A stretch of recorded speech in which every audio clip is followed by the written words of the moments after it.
नमस्कार मित्रांनो, आपल्या यूट्यूब चॅनलवरती तुम्हा सर्वांचं पुन्हा एकदा सहर्ष स्वागत। सरपंच संतोष देशमुख प्रकरणातील मुख्य संशयित आरोपी वाल्मिक कराड हा पुढच्या काही तासात पोलिसांत आत्मसमर्पण करेल अशा शक्यता वाढवल्या गेल्या।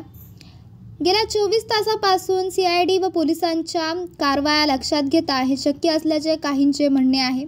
सीआयडीने 150 पोलिसांच्या 9 टीम तयार केल्या असून या प्रकरणातील सर्व आरोपी पुढील काही तासात जेरबंद होतील अशा शक्यता व्यक्त केल्या जात आहेत।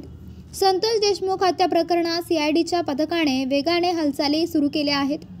वाल्मिक कराडसह त्यांच्या नातेवाईकांची बँक खाती गोठवण्यात आल्याची माहिती मिळत आहे।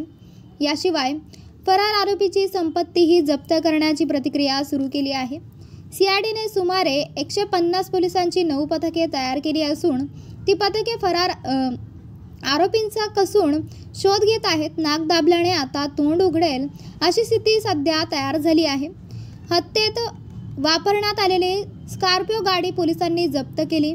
आता या गाडीत सापडलेले मोबाईल प्रयोगशाळाकडे पाठवण्यात आले आहेत। या प्रकरणातील सर्व कॉल्स, व्हॉट्सअप चॅट तपासणे काम सुरू झाले आहे। आरोपीसह त्यांच्या सर्व नातेवाईकांची बँक खाती गोठवण्यात आल्यामुळे संशयित आरोपी वाल्मिक कराड पुढच्या काही तासात आत्मसमर्पण करेल अशी शक्यता आता व्यक्त केली जात आहे। सीआयडीच्या पथकाने आतापर्यंत सुमारे 100हून अधिक लोकांची चौकशी केली। शिवाय सर्व कॉलही तपासले आहेत। सर्व तांत्रिक बाबींचा अहवाल येत्या काही तासात सीआयडीच्या हाती येईल। व्हॉट्सअपद्वारे केलेल्या व्हिडिओ कॉलची माहिती पोलिसांनी संबंधित ॲपकडून गाठवली आहे। गेल्या 24 तासात सीआयडीने वेगाने पावले उचलली असल्याने लवकरच सर्व आरोपी हाती लागतील या शक्यता वाढवल्या जात आहेत।